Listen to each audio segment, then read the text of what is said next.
मग मिटले डोळे स्वयंपाक तो पाहताना, अन्नराजाचा जीव बघला टोमणे तिचे खाताना, टोमणे तिचे खाताना. मग राजाने स्वयंपाक सोडून, मग राजाने स्वयंपाक सोडून केली भांडी धुणी, अर्ध्यावरती जाळी सोडून बातम्या पडता कानी.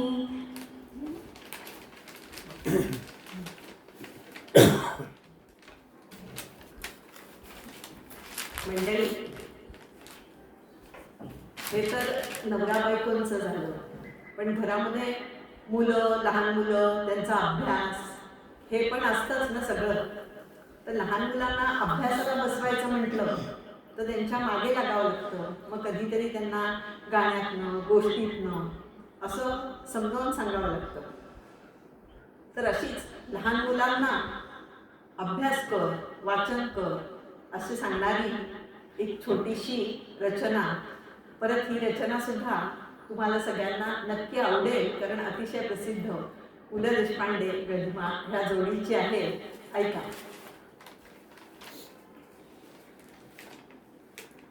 वाचरे पोरा पुस्तकांच्या दालनात, वाचरे पोरा वाच, वाचरे पोरा पुस्तकांच्या दालनात, वाचरे पोरा वाच.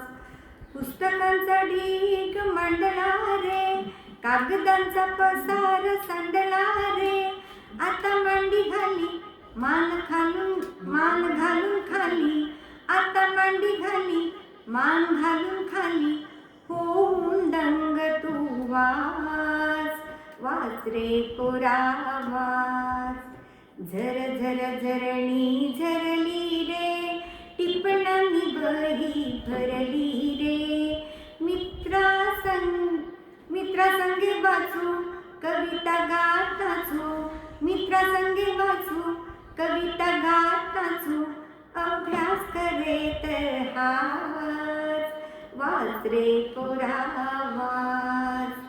पुस्तकांची गोडी लागली रे, त्यांची तुझी जोडी जमली रे, परीक्षेच्या काळी पहाटेच्या वाळी, परीक्षेच्या काळी पहाटेच्या वाळी, पहाटेच्या वेळी अभ्यास करे तर हाच, वाच रे पोरा वाच.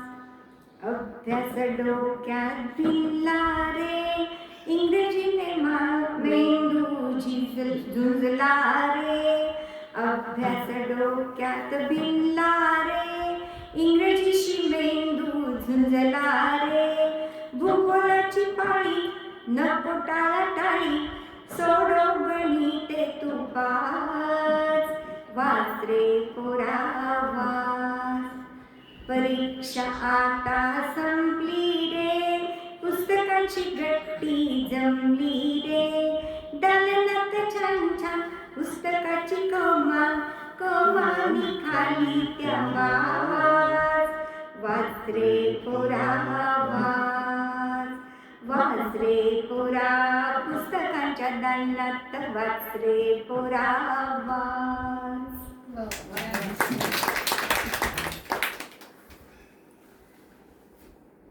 मला असं वाटतं की एक छोटंसं अजून काहीतरी म्हणू आणि आपण कार्यक्रमाची सांगता करूया.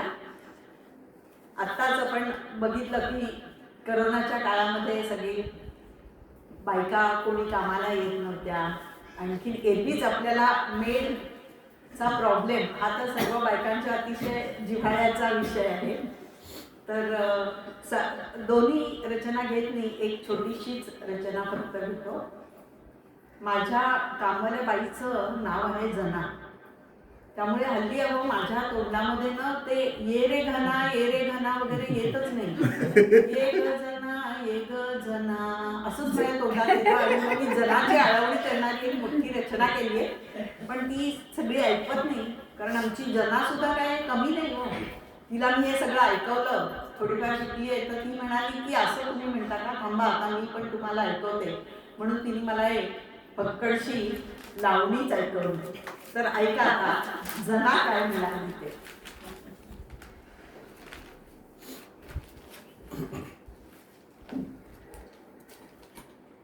नेहमीच ताई तुमची घाई, नका सांगू लवकर याला. येऊ कशी भांडी मी घासायला हो, येऊ कशी भांडी मी घासायला. येऊ कशी भांडी मी घासायला हो, येऊ कशी भांडी मी घासायला. सण हाय मोठा उद्या हो होळी, माहेरी यायच्यात लेकी बाळी. बेत जेवणाचा पुरणाची पोळी, बेत जेवणाचा पुरणाची पोळी. गोड धोड नको का रांधायला हो, येऊ कशी भांडी मी घासायला. येऊ कशी भांडी मी घासायला हो, येऊ कशी भांडी मी घासायला. घर हाय तुमचं भलतच दूर, यायला होणार थोडा उशीर. नाही चालायची मग कुरकुर, नाही चालायची मग कुरकुर. वेळ किती लागतोय चालायला हो, येऊ कशी भांडी मी घासायला. येऊ कशी भांडी मी घासायला हो, येऊ कशी भांडी मी घासायला. उद्यापासून आमचा संप हाय बाई, उद्यापासून आमचा संप हाय ताई. नाही कुणी यायची कामवाली बाई, नाही कुणी यायची कामवाली बाई. डोसक्यात राख तुम्ही घालायची नाही, डोसक्यात राख तुम्ही घालायची नाही. सुट्ट्यात पगार पाहिजे वाढवायला हो, सुट्ट्यात पगार पाहिजे वाढवायला. येऊ कशी भांडी मी घासायला हो, येऊ कशी भांडी मी घासायला. खूप छान. मंडळी, आता भांडी घासायला कोणी नाही म्हटलं आम्हाला जाऊन आता भांडी घासावी लागते, तेव्हा तुमची रजा घेतो. फक्त जाण्याआधी एक छोटीशी गोष्ट परत तुम्हाला सगळ्यांना सांगते की जसं हा काही गाण्याचा कार्यक्रम नव्हता, त्यामुळे गाण्यातली जी काय आवाज तिचं छानच आहे, त्यात प्रश्न नाही. आणि रचनेमधली म्हणजे कुठेतरी मीटर दुखतं ह्यातली जी काय कमतरता आहे ती त्रुटी आम्हाला मान्य आहे. त्याच्या सकटच फक्त तुमच्यासमोर हा सादर करण्याचा आम्ही धाडस केलंय आणि पहिल्यांदाच केलंय, फारशी प्रॅक्टिस न करता. जाता जाता एकच अजून गोष्ट मला जी रसिकांना चेतवणी प्रत्यक्ष आचार्य अत्र्यांनी दिली तीच मी पण तुम्हाला सांगते, त्यांचाच आधार घेऊन की आपण लहान असताना सगळेजण त्यांच्या विडंबन काव्याचं जे पुस्तक आहे त्याचं नाव आहे झेंडूची फुले. बाकी सगळी फुलं काही सुवासिक असतात, काहींना सुरेख रंग असतो, आकर्षक असतात. त्या मनाने झेंडूच्या फुलाला काही फारसं येणे, ठराविक रंग आणि हे. पण लहानपणी तुम्हाला सगळ्यांना आठवत असेल की आपण झेंडूच्या फुलाच्या सगळ्या पाकळ्या काढल्या की त्याच्या आतमध्ये खाली असं एक बारीकसं काहीतरी देठात निघायचं आणि ते लहानपणी खोबरं खोबरं म्हणून आपण खायचो. तर आचार्य अत्र्यांनी जे सांगितलंय ते असं की झेंडूची रसिका फुले जमवणी देतो तुझ्या ही करी. झेंडूची रसिका फुले जमवणी देतो तुझ्या ही करी. घे प्रेमे अथवा पदी पुढव जा, घे प्रेमे अथवा पदी पुढव जा, जे वाटते ते करी. रागाने सुरगाळलीस जरीही पुष्पे कधीत वाबरे. रागाने सुरगाळलीस जरीही पुष्पे कधीत वाबरे. केव्हाही विसरू नकोस तळीचे खाण्यावया खोबरे. केव्हाही विसरू नकोस तळीचे खाण्यावया खोबरे. तेव्हा आमच्या त्या विडंबन रचनात काही कमी जास्त असेल तर हे तळीचं खोबरं म्हणजे त्यातला आनंदाचा जो भाग आहे, विनोदाचा भाग आहे, तेवढा फक्त तुम्ही लक्षात घ्या आणि ते तळीचं खोबरं नक्कीच खा. आणि जे काही कमी जास्त असेल त्याबद्दल क्षमा. आणि तुम्ही इतकं छान सगळ्यांनी ऐकून घेतलं त्याबद्दल, हो शांतपणे ऐकून घेतलं, प्रोत्साहन देत ऐकून घेतलं, त्याबद्दल तुमचे मनापासून धन्यवाद. मी एवढंच सांगते की खूप आम्ही प्रॅक्टिस केली नाही ही तर खरी गोष्ट आहे. काहीच फक्त नाही केलं. काही गडबडीतच आम्ही हे सगळं ठरवलं आणि काही गाण्यांच्या चाली अशा खालीवर झाल्या असतील किंवा काही असेल तर आधी क्षमा मागायची. कारण मला खूप प्रॅक्टिस करायची याची अजून, पण आधी घाईघाईने आम्ही तुमच्यासमोर सादर केलं की काहीतरी उणीवा अजून कळतील. धन्यवाद. नाही खूप छान झालं. आणि खरोखरच काहीही फार प्रॅक्टिस न करता, कारण घरं इतकी लांब आहेत, फोनवर 1-2 तास झालं तेवढ्यावर मी काही तिला फोनमधनं ज्या रचना पाठवल्या त्यात कुठे एखाद 2 शब्द आम्ही नाही, त्याबद्दल- अति परफेक्शन मागे लागलं ना ते फार छान झालं. हो खरंच नाही केलं, परफेक्शनच्या मागे नाही गेलं. कुठेतरी there is always room for betterment तसंच ठेवलंय. तर तुम्ही मनापासून सगळ्यांना धन्यवाद. खूप छान. अजून बरेच कागद राहिले पण नाही आहेत, गाणी खूप आहेत, पण खूप वेळ तुम्हाला कमी आहे ना बोर करायला नको ना. म्हणून म्हणजे अजून होती 5-6 पण सगळी तयारही आणि उशीरही होईल आणि ना, उशीर उशिरा. पण होईल ना, अंधारही लवकर पण ऍटलिस्ट होईल. वाचून दाखवू शकाल का? एक तुम्हाला वाचून मी पाहिजे तर हे दाखवू म्हणजे शकते. गळ्याला जरा विश्रांती पण मिळेल. हा, हो तिला नाही, नाही, गळ्याला असं काही नाही खरं आहे, तिला मुख्य नाही, घेतली ना विश्रांती. विश्रांती. एक मी तुम्हाला असं दाखवते की 2 वर्षापूर्वी, आणि हे काय कवितेसारखं म्हटलं ते चालेल म्हणून मी म्हणू शकते, गायनाचा विडंबन प्रकार परत नको, कारण मला अजिबातच गाता येत नाही. 2 वर्षापूर्वी सगळ्यांनीच आपण श्रावण महिना म्हणजे हल्ली पूर्वीसारखा काही राहिला नाही, कधी पाऊस येईल कधी नाही. आणि 1-2 वर्षापूर्वी सांगली, सातारा, कोल्हापूर इथे काय भयंकर परिस्थिती उद्भवली होती आणि यावर्षी सुद्धा काही पाऊस थांबत नव्हता. तर त्या 2 वर्षापूर्वी जेव्हा ते श्रावणामध्ये इतकं पूर हे माणसं त्रासून गेली होती, त्यावेळेला बालकवींची जी प्रसिद्ध परत आपल्याला सगळ्यांना माहीत असलेली कविता, श्रावण मासी हर्ष मानसी हिरवळ दाटे सोरीकडे, क्षणात येते सरसर शिरवे, क्षणात फिरुनी ऊन पडे.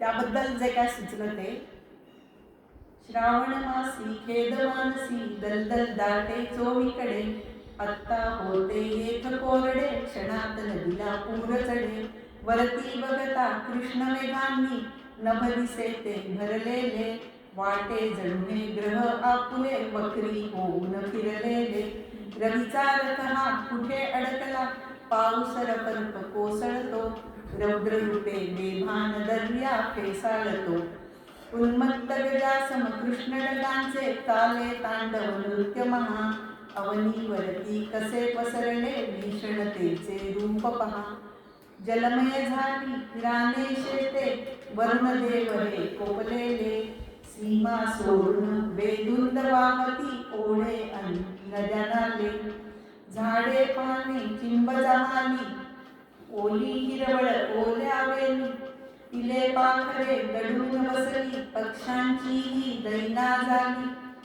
गुरे वासरे वाहत जाती पाण्याखाली गाव उडे, कुठे जायचे कसे जायचे काही कुणाला उमज पडे, निळसर काळ्या जलदांची गर्दी पुन्हा पुन्हा दाटे, रुसुरी सूर्यतो लपुनी बैसला कुठे असे वाटे, गोपधनुचा कुठे लोपला इंद्रधनुही नच दिसे, वर्षेचे हे रूप भयंकर मनी मानसी बघतसे, हर्षाचे ते श्रावण गीत महिलांच्या वदनीना उमटतसे, भीती भीती अन केवळ भीती हृदयी त्यांच्या आजवसे, सोनसळीते पूर्ण हळदीचे कुठे हरवले पहा कसे, अपुल्या चुका आपणास भोवती हाच त्यातून अर्थ दिसे, हाच त्यातून अर्थ दिसे.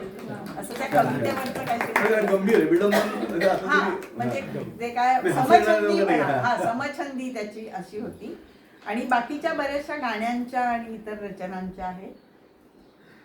या सावळ्या तनूचे मज लागले दिसे गच आहे, नाही एवढं ते आता नाही. मला आणि बोलता येत नाही ना, तुला कसं चांगलं म्हणता येतं तसं, या बावळ्या मनूचे मज लागले दिसे ग. अशा आहेत काही काही अजून केलेल्या, त्यातल्या जेवढ्या थोड्या 4-5 ज्या आम्हाला फोनवरनं बसवता आल्या तेवढ्या आपल्या समोर सादर केल्या. धन्यवाद. पण आता एक विडंबन नसलेली कविता म्हणून दाखवा. विडंबन कारण तुम्ही नसलेली खूप कविता लिहिता. माझी एक स्वतःची हिंदी कविता आहे, मला चाली तशी म्हणता येत नाही, कवितेसाठी. पण खूप पूर्वी मी, कारण आम्ही सुरतला असताना काय झालं, आमच्या क्लबमध्ये मला सगळेजण म्हणले, अगं आम्हाला मराठीतलं काही एवढं कळत नाही, तू हिंदी म्हण. आता ही थोडीशी बायकांच्या भावविश्वाशी जवळ जाणारी अशी कविता आहे, पण तरी मी तुमच्या सगळ्यांसमोर ती म्हणते की साधारण मध्यमवयीन स्त्रीला खूपदा असं वाटतं की एकाकीपणा जाणवतो, एकटेपणा जाणवतो, पती आपल्या करिअरमध्ये, नोकरीमध्ये बिझी, मुलं मोठी झालेली असतात आणि मग त्यावेळेला असं वाटतं की म्हणजे एकटेपणा वाटतो. मग त्यावेळेला जी काय ती मैत्रिणींची जी काय साथ असते ती किती महत्त्वाची असते. आणि साधारण मुलं तरुण झाली की असा तो एक मध्ये काळ प्रत्येक स्त्रीच्या आयुष्यात येतो. तर त्याच्यावर साधारण मी एक केलं होतं, किती आठवते त्याप्रमाणे म्हणते, काही गोंधळ झाल्यास माफ करा. मिनी 16 साल की हुई नहीं, मिनी 16 साल की हुई नहीं, मानो मैं 61 की हो गई. मिनी 16 साल की हुई नहीं, मानो मैं 61 की हो गई. पतझड़ छाई छाई उदासी, जाने कहाँ गई वो हंसी. मन में एक ही सोच रचा, बस अब मेरा क्या है बचा. पर एक दिन एक बात हुई, पर एक दिन एक बात हुई, मानो मैं हो गई नहीं. मिनी गरबा के लिए जब सजने लगी, मिनी गरबा के लिए जब सजने लगी, मेरे मन में भी एक आस जगी. क्यों ना मैं भी सज धज कर जाऊं, क्यों ना मैं भी सज धज कर जाऊं, झूम झूम कर नाचूं गाऊं. चलो चलो उन सखियों से मिल आए जो मुझे फिर 16 की बनाए. चलो उन सखियों से मिल आए जो मुझे फिर 16 की बनाए. उन सखियों से क्या मैं मिली, उन सखियों से क्या मैं मिली, मेरे दिल की कली खिली खिली.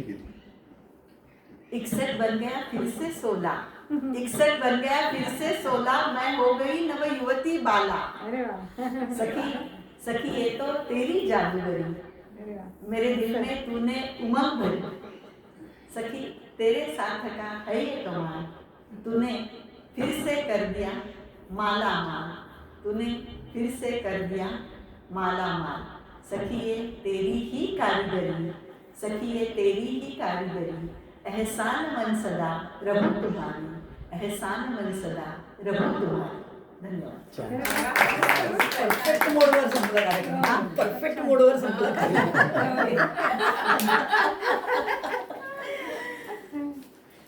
सगळ्या सोहळ्याच्या झाल्या दोघांना. कारण त्या मैत्रिणी भेटल्या आहेत ना. थोडंच आहे. हे सगळे आता कागदच्या एकत्र ठेवूया. या ठेवून येते चेक हे दाबायचं. हा? हो हे बंद करा. ठीक आहे.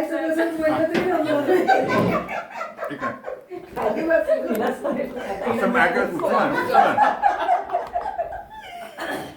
थँक्यू.